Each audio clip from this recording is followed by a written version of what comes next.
No one revealed this about Jordan, but I will. There's no way you can convince me he wasn't the ass.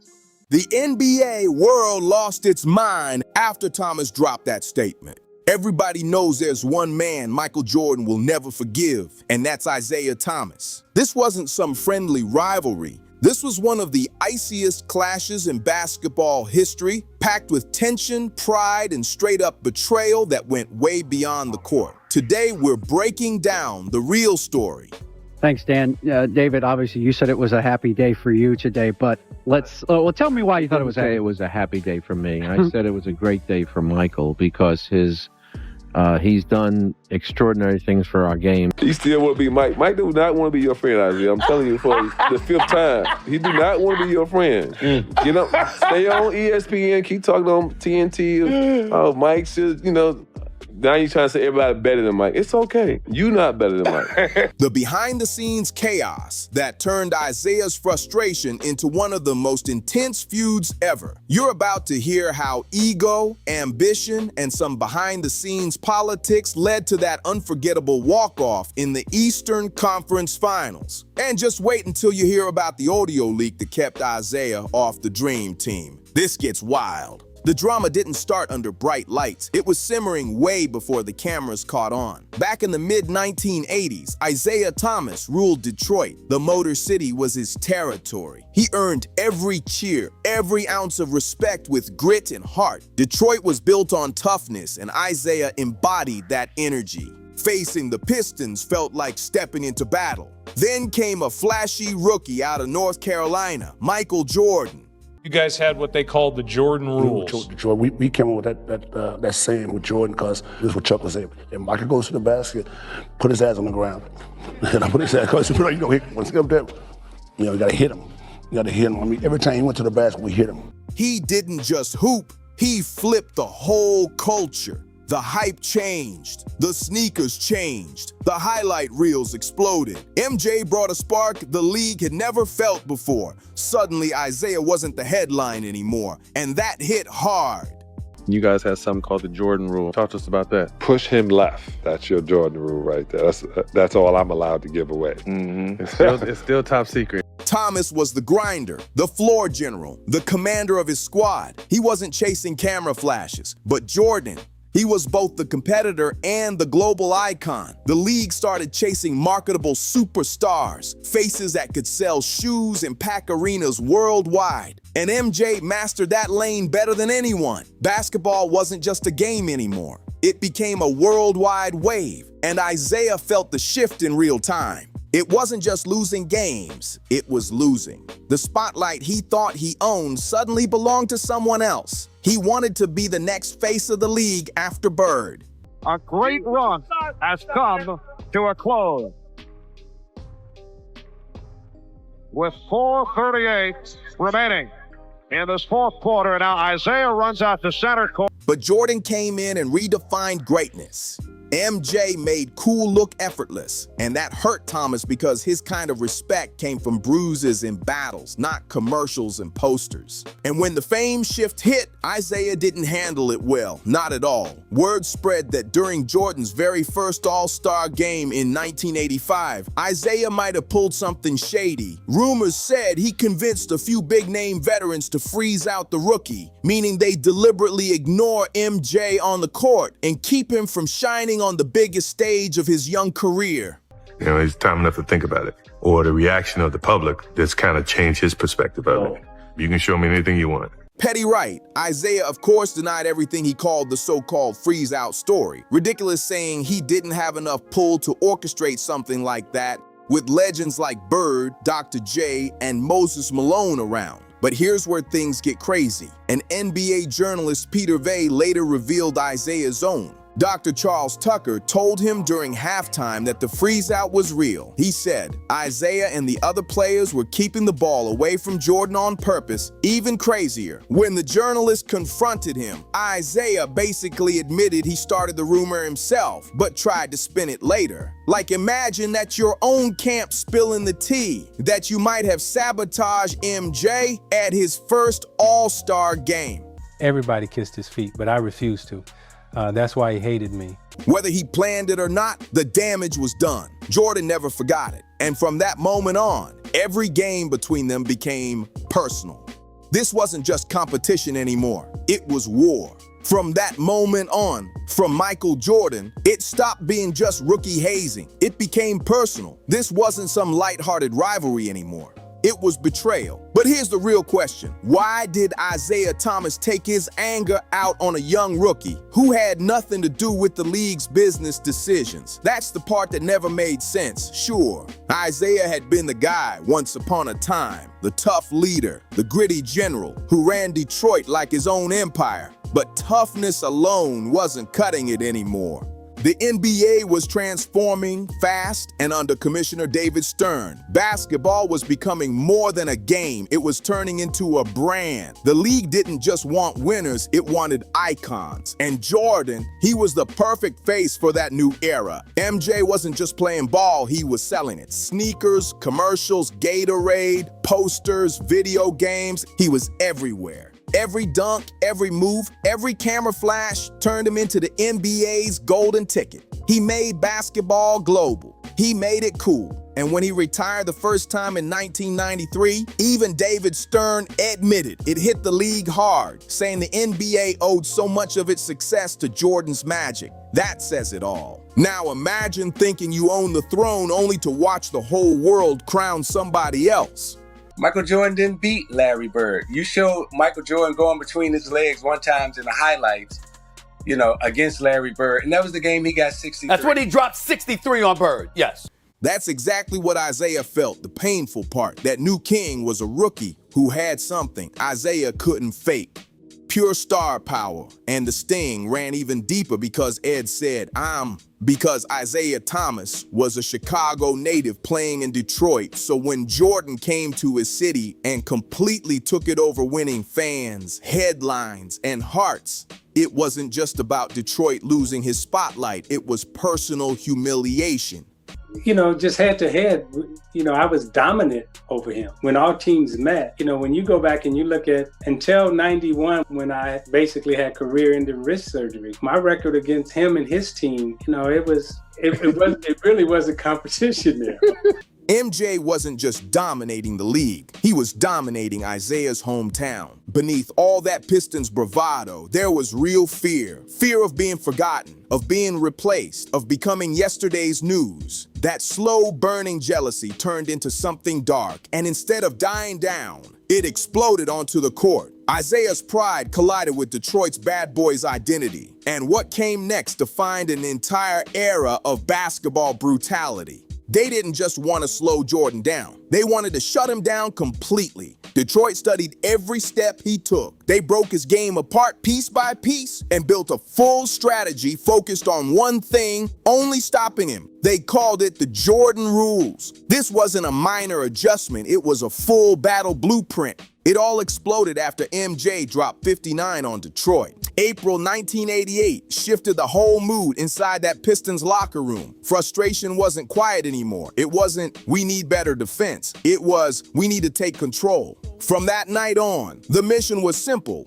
disrupt his rhythm, shake his confidence, and make every possession exhausting. Detroit's approach was calculated and intense. As John Sally later admitted, it came down to 3 words: push him left.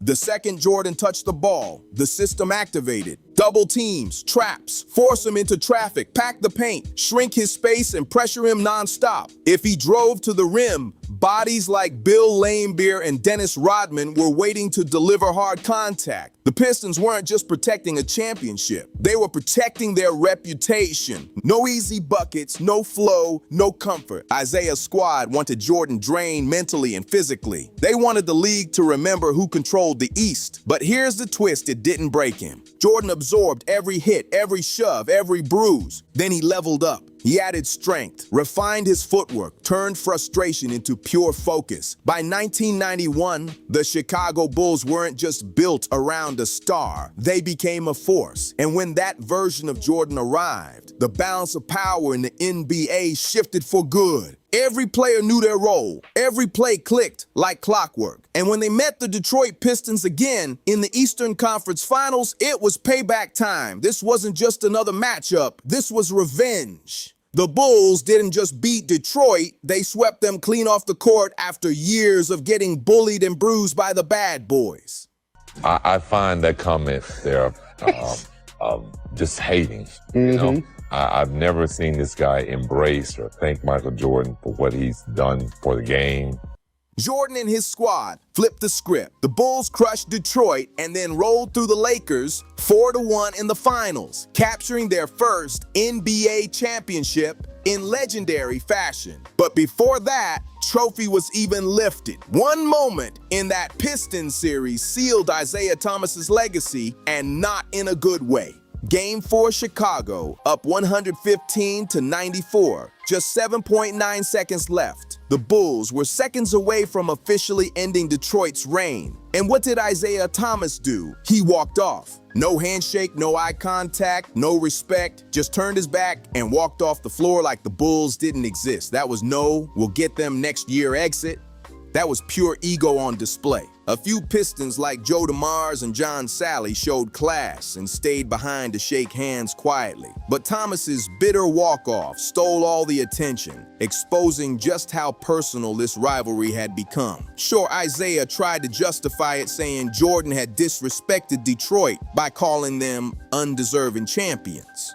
But let's be real, after years of Jordan Rule's body slam, MJ had every right to fire back. The fallout was ugly. The media tore into Detroit's image, calling them sore losers Bulls. Players like Horace Grant and Scottie Pippen straight up called the move childish. Jordan didn't waste his breath. He brushed it off, letting his game do the talking. Inside him, that fire never cooled off. Every hard foul, every rough shove from Detroit helped shape Jordan into the most ruthless competitor the league had ever seen. That sweep wasn't just a victory, it was a loud message. And that's what Isaiah Thomas couldn't accept. How does the same guy you tried to rattle end up on top as the greatest ever? That defeat didn't just close a series, it hit Isaiah's pride hard. Instead of moving on, he carried that frustration for years. Even after the Pistons' run faded, Isaiah kept circling back to Jordan, like someone stuck on unfinished business. There's even a clip where he basically admits it. He openly said jealousy played a role.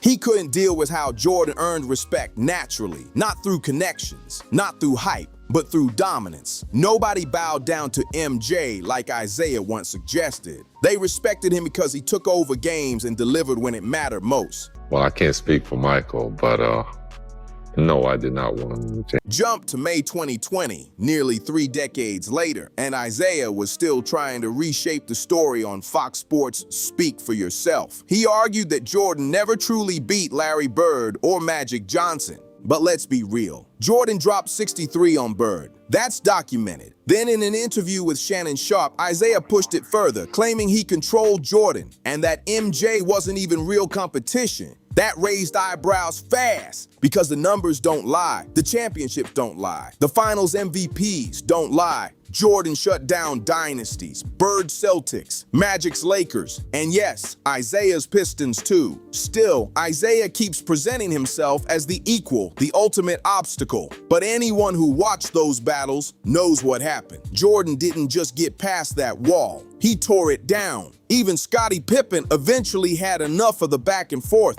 They called me to ask me to play. Rod Thornton called me and said, Rod, I won't play and Isaiah Thomas on the team. He fired back. Scottie Pippen labeled Isaiah bitter and ungrateful, saying he refused to give Jordan the respect he earned night after night, arena after arena. And honestly, that hit close to the truth, because when history's written, Isaiah Thomas won't be remembered as the man who stopped Michael Jordan. He'll be remembered as the man who couldn't handle watching him rise. Think about that for a second. This was a 2-time champion, a finals MVP, the leader of the bad boys, a guy who once controlled the East, and yet, decades later, he's still trying to convince everyone that the greatest player ever wasn't really that great. That's tough to watch. That whole "I refuse to kiss his feet" line, it says everything. Stubborn, frustrated, refusing to move on.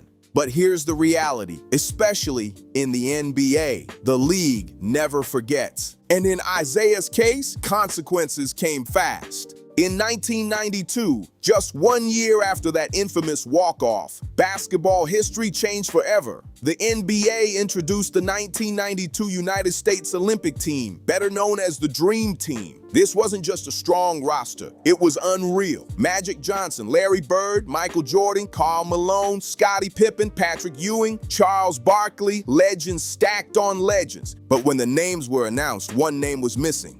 Isiah Thomas. On paper, it didn't add up. 2 championships, multiple All-Star selections, his own coach Chuck Daly running the team. Everything pointed to him being there. Except one thing, his reputation. When the final roster dropped in May 1992, Isaiah's name was nowhere on it. And that silence said more than any interview ever could. The official explanation sounded clean. We wanted guys who fit the team. Chemistry, no drama. That was the line. They pointed to John Stockton as a smoother fit, someone who wouldn't shake the room. But let's be serious. Everybody knew there was more behind that decision. That clean image talk felt like a shield. Isiah had built tension with too many powerful voices, Magic, Jordan, Pippen, others who mattered in that locker room. And when you're building a roster based on unity, old grudges become a real problem. At that point, it wasn't just about skill, it was about trust. Scottie Pippen even admitted it publicly. He said Isiah didn't deserve the spot because of how he treated people. He added that he couldn't speak for MJ. But years later, the situation got even louder. In 2011, an audio clip surfaced that shifted the whole story. The recording allegedly had Michael Jordan telling committee member Rod Thorne, "I won't play if Isiah Thomas is on the team." Think about that. The face of the league basically drawing a line. That shows how serious the tension was. Now, if you look strictly at numbers, the committee still had cover. In 1992, Isiah's career averages sat around 19 points, 9 assists, and solid production overall. Strong resume. No debate there. But John Stockton was handing out over 10 assists a game with steady scoring. Clyde Drexler was dropping 20 with rebounds and playmaking. Chris Mullin brought reliable offense without headlines. On paper, they had options. But deep down, everyone understood what really mattered. Isiah checked the talent box. He checked the resume box. The only box missing was acceptance. He wasn't excluded because he lacked ability. He was excluded because the room didn't want the tension. And in the NBA, reputation can weigh just as heavy as stats. You spend years building rivalries, throwing subtle shots, playing behind-the-scenes games. Eventually, doors start closing. The Dream Team was the biggest spotlight basketball had ever seen, and Isiah Thomas had to watch it from his couch. That stung. Even in 2020, you could still hear it in his voice. He called it the biggest gap in his resume. Decades later, he was still explaining why he belonged there. But the reality feels simple. Every grudge, every tense moment, every burned bridge stacked up. Brick by brick, he built the wall that kept him out. It's easy to play the what-if game. What if Isiah made the team? Would the Dream Team have lost? No chance. That squad was untouchable. But would the locker room energy have shifted? That's the real question. When consequences show up, they don't miss. Talent gets you attention. Character decides how long you stay welcome. Let's be honest. Even if Isiah had made the roster, the outcome probably stays the same. Jordan, Magic, Bird, Malone. That lineup was unfair, pure dominance. There was too much skill, too much firepower. Could Isiah have added toughness? Sure. Extra edge, extra emotion, maybe more intensity in practice, maybe more tension too. But by that point, it wasn't about his crossover or court vision anymore. It was about trust, and that's why he stayed home. Fast forward to 2020, Michael Jordan's legacy was already locked in. 6 championships, 6 finals MVPs, 5 regular season MVPs, records stacked on records, a global brand built on excellence. He wasn't just a player anymore. He was a symbol of winning. Then ESPN released The Last Dance, a 10-part documentary pulling back the curtain on Michael Jordan's dynasty, and suddenly every old tension came rushing back. For most fans, The Last Dance was a celebration, a reminder of dominance, a masterclass in competitive greatness. But for Isaiah Thomas, that series had to feel uncomfortable. Every clip reopened old memories. Every replay brought back those playoff losses, that handshake moment, every chapter he tried to move past. For years, Isaiah pushed his version of the story, the I was on MJ's level argument, the dream team explanation, the it wasn't personal stance. But once the documentary aired, all of it came back into focus. And this time, the whole world was watching in crystal clear detail. Jordan didn't need to attack anyone. He simply told his story, calm, direct, confident. The film showed him laughing, competing, leading. It framed him as the ultimate closer, the standard everyone else chased. Meanwhile, Isaiah looked like he was still debating a battle that ended decades ago. Right on schedule, he started appearing everywhere again. Interviews, podcasts, sports talk shows, ESPN, NBA TV, Club Shay, Vlad TV, Jalen and Jacoby. Each appearance felt like another attempt to reshape the narrative. Every time a microphone appeared, he tried to convince viewers that Jordan's legacy wasn't as untouchable as it seemed. But here's the twist. Every time Isaiah spoke, the contrast became clearer. While he talked, Jordan's resume did the heavy lifting. The highlights, the championships, the finals MVPs, the iconic moments. They answered without saying a word. Jordan never had to campaign for his status. His career already made the argument for him. 6 championships, 6 finals MVPs, 5 regular season MVPs, 10 scoring titles, and a global presence that made him the most recognizable athlete on earth. That's not luck. That's dominance at every level. And Isaiah struggled with that reality. Every time the spotlight hit Jordan, it highlighted the gap. The Last Dance didn't label Isaiah as the villain. His own reactions did. Whenever he had a chance to show respect, he leaned into frustration instead. And people noticed. If you really want to understand why Isaiah Thomas could never let it go, you have to look deeper than the hard fouls and playoff exits. It wasn't only about the Jordan rules, it wasn't only about the dream team decision, it went beyond the court. Jordan became the face of the league, a worldwide icon, loved from Chicago to China. He didn't just win games, he shaped culture, from sneakers to commercials, from fashion to film. He built a brand that stretched everywhere. He didn't just change how basketball was played, he changed how it felt. Isaiah built his reputation on Detroit toughness, grit, edge, blue-collar pride. But Jordan built a universe around himself. And when you stack the numbers next to that impact, the separation is clear. Jordan averaged 30.1 points, 6.2 rebounds, and 5.3 assists for his career. Isaiah averaged 19.2 points, 9.3 assists, and 3.6 rebounds. Strong numbers, respectable career, but not the same tier of takeover. And when the playoffs arrived, Jordan elevated again. He averaged 33.4 points per game in the postseason. 6 finals appearances, 6 championships. 6 finals, MVPs, no losses on the biggest stage. When the lights were brightest, he delivered every single time. Isaiah captured 2 titles in '89 and '90, respect is due. But when he faced Jordan in 1991, that matchup told the real story. The Bulls swept Detroit 4-0. Jordan averaged close to 30 a night, closing games like it was routine. Big shots, big moments, no hesitation. Meanwhile, Detroit threw everything they had at him. Physical defense, mind games, every strategy available. It still wasn't enough. That's the turning point. One player evolved, the other never fully moved on. Jordan used setbacks as fuel. Isaiah held on to frustration. And that's why years later, one name is brought up in GOAT debates, while the other is tied to what could have been. Because this was never just about numbers, it was about reach. Jordan didn't just win games, he expanded the game. Air Jordans, commercial campaigns, iconic highlights replayed worldwide.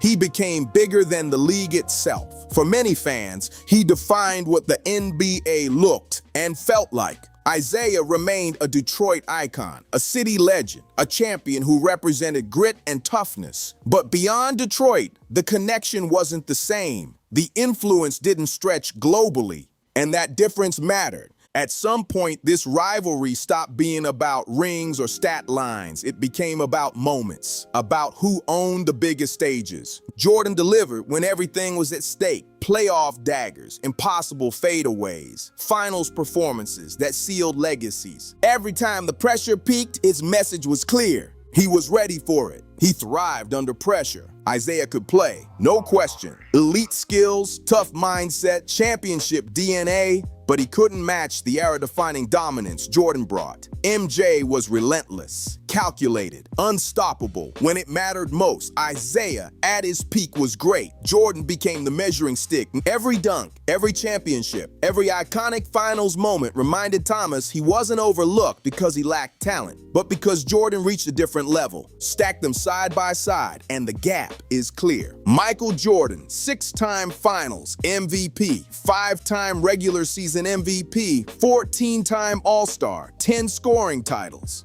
10 All-NBA first-team selections, 9 All-Defensive first teams, 2 Olympic gold medals. The face of the dream team, a global icon who reshaped sports culture. Isiah Thomas, 1 Finals MVP, 12-time All-Star, 2 All-NBA first-team selections, multiple All-Defensive honors, 1 Olympic gold medal, but not part of the dream team.